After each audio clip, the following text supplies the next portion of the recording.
The following article is by Swami Rama in the text, The Inspired Thoughts of Swami Rama. The Path of Raja Yoga. Yoga is an ancient word found not only in yoga manuals, but even in the Vedas, the most ancient scriptures in the library of humankind. The ancient scriptures say the first being, the first manifested one, was a great yogi, one who knows about himself on all levels. Many people vulgarize the word yoga, but it is found in all the great religions of the world, including Christianity. The term Raja Yoga was first used by Swami Vivekananda, a great man who came to Chicago to attend the World Parliament of Religions in 1893.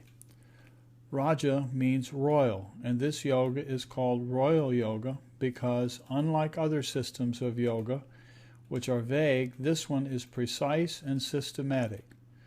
Raja Yoga was set forth by Patanjali in the Yoga Sutras around 200 BC, and it describes 8 rungs on the ladder of yoga. Thus, it is also called Ashtanga Yoga because Ashtanga means 8 limbs. In Raja Yoga, philosophy, science, and practice are combined. Here it is the duty of the teacher to impart the principles of yoga and the teachings for practicing them, not by studying yoga aphorisms and manuals, but through self-discipline and specific practices that will help the student attain the goal of yoga. My master always said, do not teach any science without having experienced it. Then you will be able to warn your students. You will be able to guide them properly because you will be telling them not only what to do and the way to do it, but also that which should not be done. According to yoga, there is no such thing as sin, but there are obstacles that one must face. Raja Yoga teaches you how to overcome these obstacles. There are 7 main streams of Indian philosophy, and the Raja Yoga system is one of them. The first word of the first aphorism in all the systems of Indian philosophy is atta. Atta means now, implying now, then, and therefore. This word explains the whole truth of all the great philosophies of the world.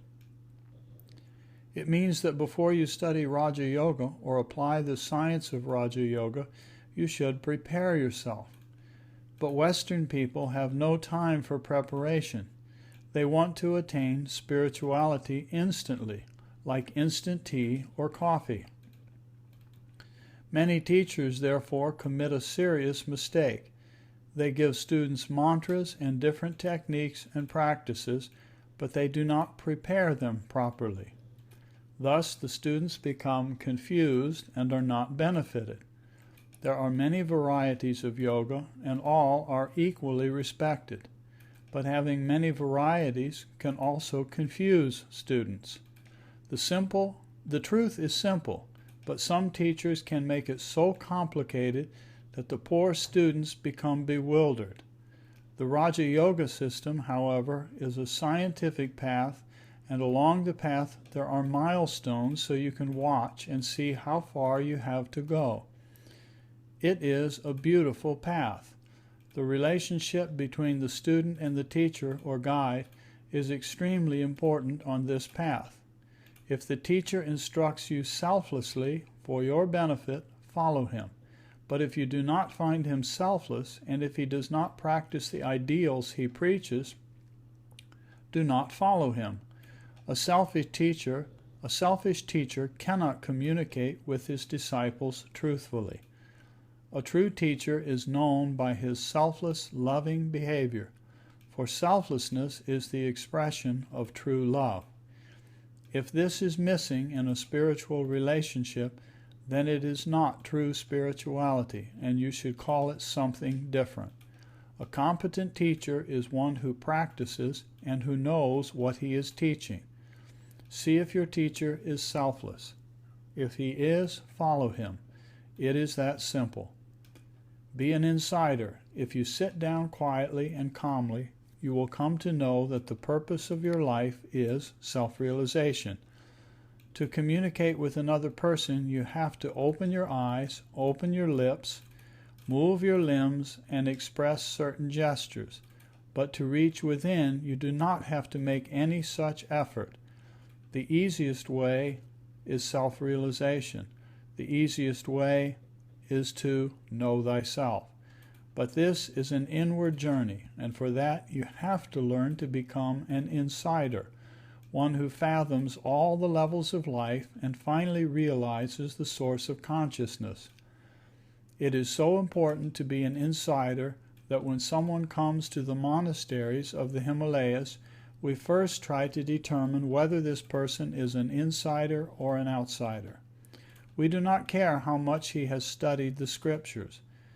We want to know, is he an insider or an outsider? In the West, the educational system is very technical, but it leads toward the external world. It cannot lead inside. Man does not know himself, yet he wants to know the things outside himself. My master always said, first be an insider. Become conscious of this reality. Your life is not external only. You should learn to understand yourself, your ways, your internal states, and your center of consciousness. Patanjali, the codifier of Raja Yoga, warns modern people that they must become aware of who they are. The foundation of the entire science of Raja Yoga is explained in the first 4 sutras of the Yoga Sutras, in which Patanjali says, you are identifying yourselves with the objects of the world, forgetting your essential nature. The moment you come to know your essential nature, you become fearless. Under the pressure of fear, students ask, will I be enlightened? How long will it take for me to be enlightened? How long will it take for me to meditate? They worry instead of meditating. This happens with everyone. It happened with me also. But my master told me one thing. Be free from all fears. You are going through the procession of life. Why do you worry and bother for enlightenment? Start treading the path and enlightenment dawns of itself. The first thing to achieve is freedom from all fears, and it is the duty of a teacher to give you that freedom. He should enlighten you with the knowledge of the true values of life, but it is your duty to prepare yourself for the teaching. The basic concept of yoga psychology is to be aware of the reality all the time. Otherwise, you forget your essential nature and identify yourself with the objects of the world. Slowly and gradually become aware that the reality is omnipotent and omnipresent. It is within you also. You cannot cut reality into pieces.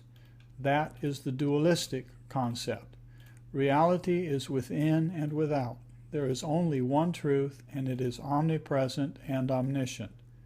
Then where are you? You are in truth, and truth is within you.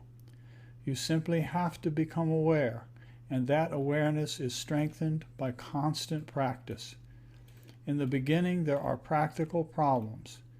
You start becoming more egotistical when you feel that the Lord is within you. You feel that you know everything and others do not know anything. You go here and there and say, my master is great and other teachings are useless.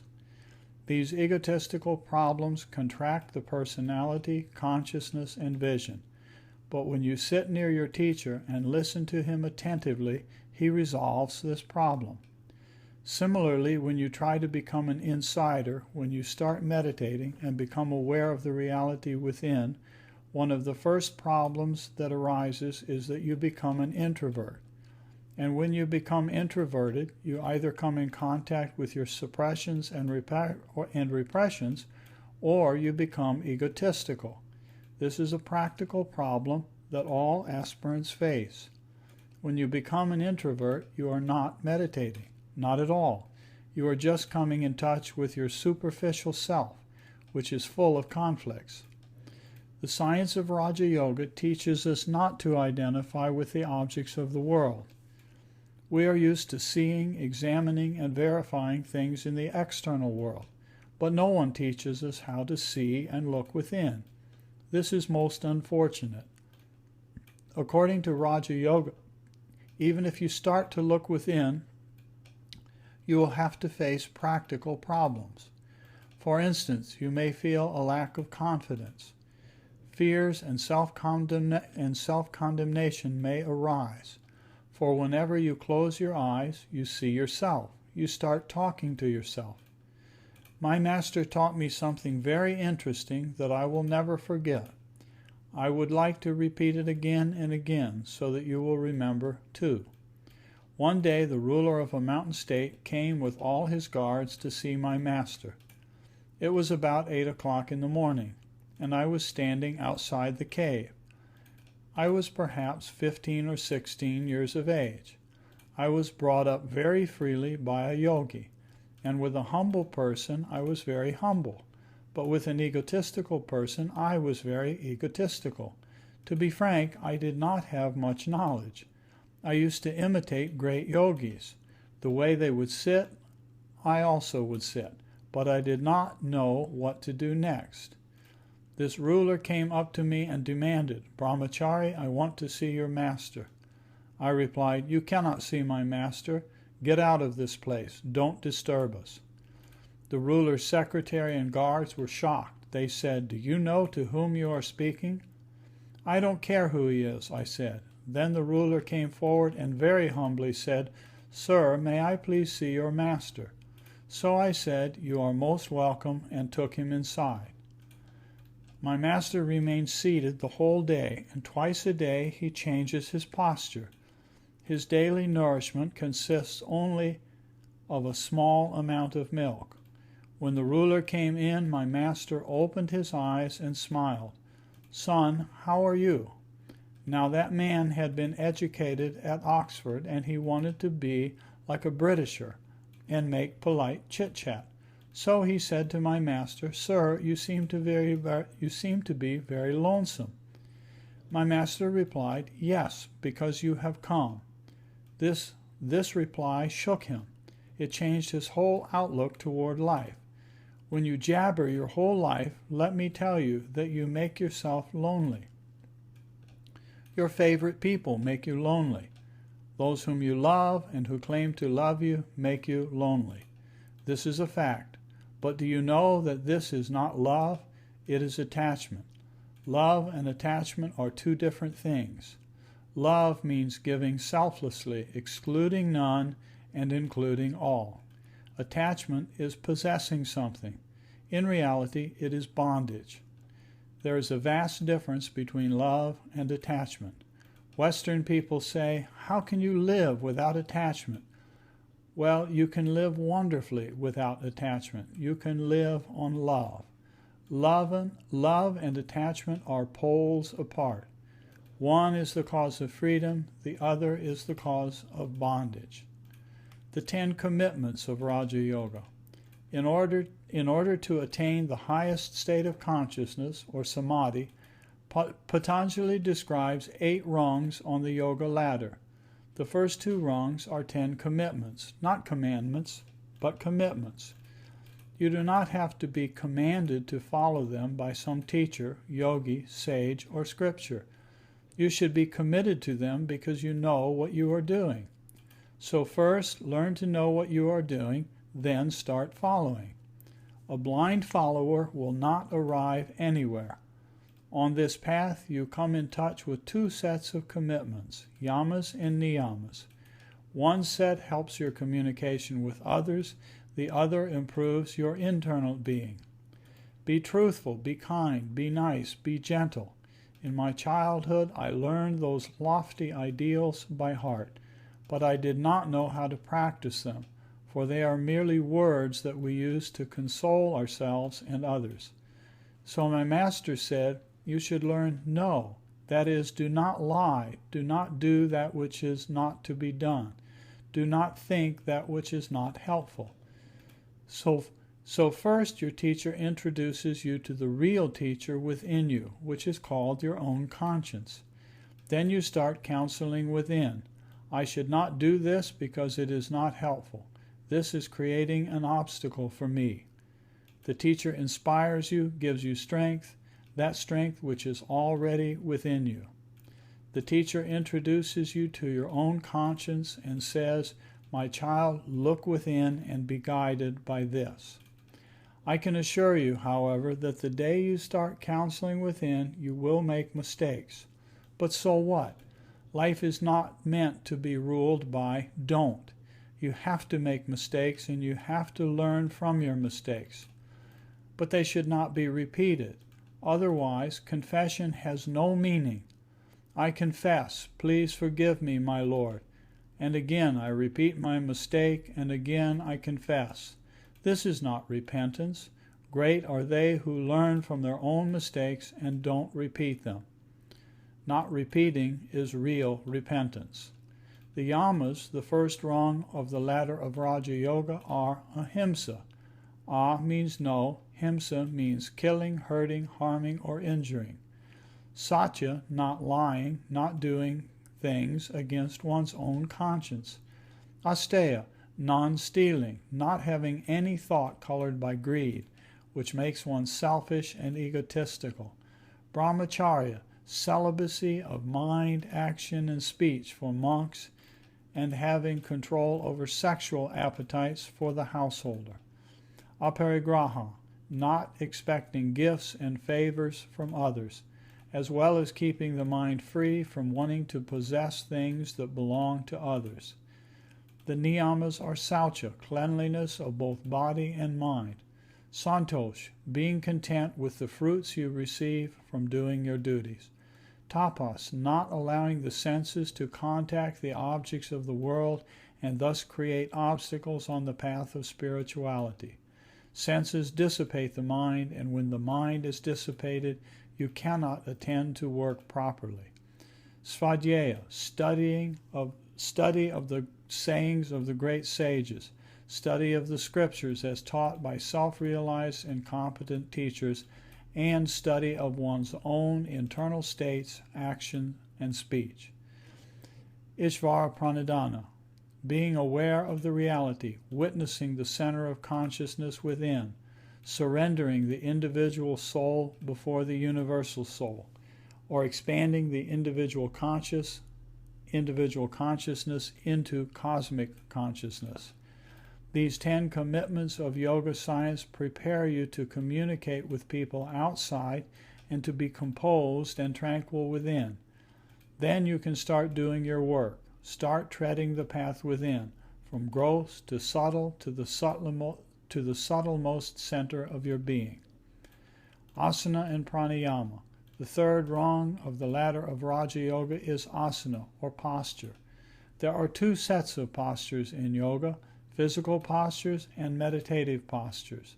The student prepares for meditation with a posture that is straight, comfortable, and steady. The Bible explains it concisely in the passage, "Be still and know that I am God." I have visited many monasteries around the world, and some of them do not understand the meditational method. But in the Bible it is clearly written that the student should first learn to be still. Pranayama, or control of the breath, is the next rung of the ladder. Once students begin to work with themselves, their awareness turns inward immediately, and they become aware of the breath. The study of breath is a very interesting subject. The Bhagavad Gita explains that there are 2 guards in the city of life, called inhalation and exhalation, that create a bridge between the body and the mind. As long as they function, one experiences life here, but when they cease functioning, that is called death. Learned is one who understands the mystery of life here and hereafter. When you start studying your breath, not only through practicing breathing exercises, but also through being aware of the whole concept of breath, you wonder, who is supplying this life breath to me? There is only one center that supplies this life breath to you. there is only one proprietor of all these bodies. When a yogi becomes consciously aware of this fact, he does not hate anyone. His consciousness establishes itself in the self of all, and this knowledge of equality flows uninterruptedly. He becomes aware of oneness with the cosmic center who supplies breath to all. You cannot live without breath. You are freely receiving that life breath all the time. Actually, the subject of prana is different from and deeper than the science of breath. Here it is enough to say that there is a direct link between the individual and the cosmic reality that supplies life breath to you. That's why the first thing that the Raja Yoga and Zen Buddhist traditions teach their students is breath awareness. Breathing is closely connected to the mind. You might say, how is breathing connected to my thinking process? I can easily tell you. If you suddenly tell me shocking news, for example, I will experience jerks in my breath. The motion of my lungs will be disturbed. My right vagus nerve, my autonomic nervous system, and my heart and brain will all be disturbed. The breath is a thermometer between the body and the mind that registers both physical and mental conditions. Once you become aware of your breathing process, you will find irregularities in it. But by practicing specific methods of breathing or pranayama,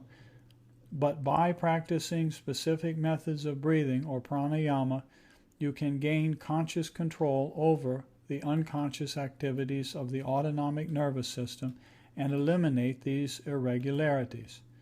This is a science in itself, and it has a philosophy that is not learned through books. Only the yogis who practice it traditionally know this science deeply. Pranayama is a complex subject, but even if you have only studied your breath, you will realize that you are not body and breath alone. You are more than that. You are a thinking being. In Sanskrit, there is a word that you also find in English, man. It is called manas in Sanskrit, and it means mind.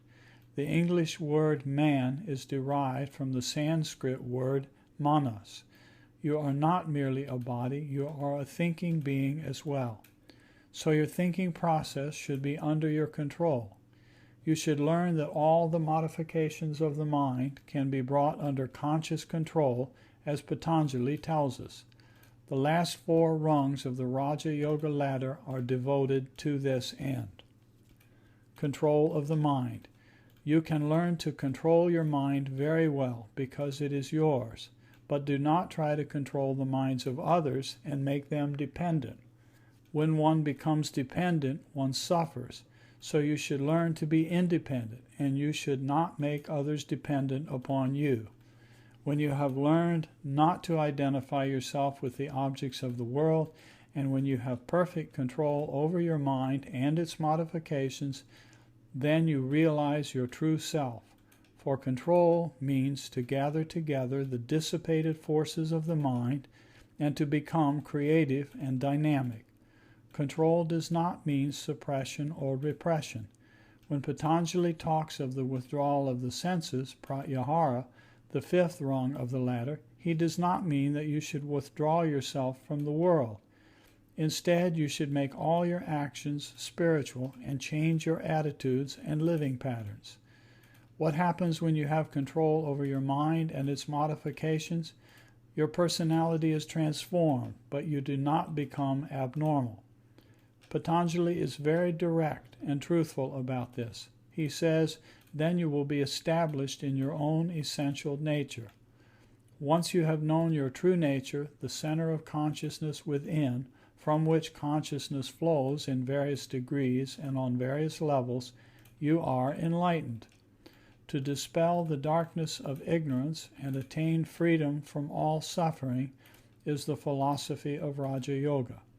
You can do this when you have control of the mind and its modifications. Concentration, dharana, the 6th rung, teaches you how to control the mind. When you start trying to gather yourself together, you will find yourself so dissipated that you don't have the faculty of decisiveness. This is why it is very foolish for teachers to say that concentration is not necessary. If you cannot concentrate, can you do anything efficiently? No. Your speech will be different from your thinking. You will walk in a different direction from where you want to go. If you cannot concentrate on a book, how can you read and understand it properly? It is foolish to say that concentration is not necessary. That is escapism, persuasion, and exploitation. Concentration is a marvelous technique to be developed gradually and gently. It will make you dynamic in your daily life in the external world. Patanjali explains various methods of concentration. When concentration strengthens spontaneously, it flows toward the object of meditation. When meditation, dhyana, the seventh rung, strengthens, it leads to samadhi, the ultimate rung to be achieved by the student of Raja Yoga.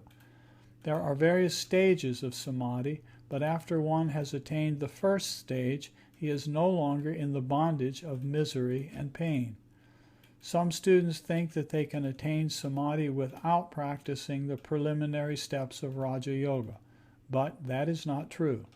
No matter which mantra you have, if your technique is defective, if you do not have a philosophy of life behind it, then that technique can only make you a technologist, not a meditator.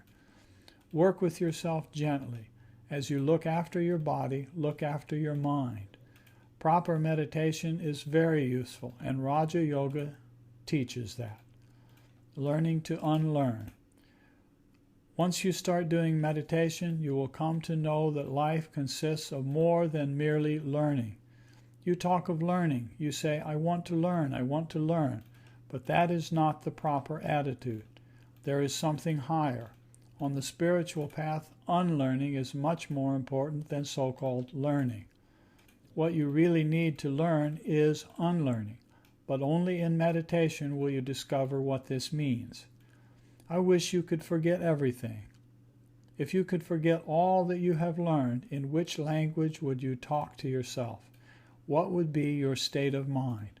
Do you know that when you have unlearned all the languages in which your mind thinks, you attain the state of samadhi? With the help of meditation and through the unlearning process, you will come in touch with your unconscious. Gradual and systematic meditation will enable you to make your mind one-pointed and will give you the power to penetrate the infinite library of intuitive knowledge. Then you will attain the state of real joy and happiness. Joy is realized only by that mind that can fathom the deeper levels of peace.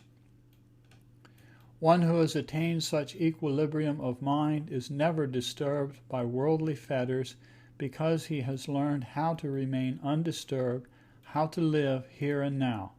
He has learned to be here, yet above. If we live only here, we are flattened like a ball of clay and cannot get up. So we should learn to live here and yet remain above. Do you know who is in samadhi? He who has no more questions. If you do not have any questions, if all your questions are solved, you are in samadhi. But as long as your mind is busy with dialogues, that is duality. If one part of your mind puts a question and another part answers it, you are not in samadhi. The day you are free from the argumentations of the mind, you are in samadhi.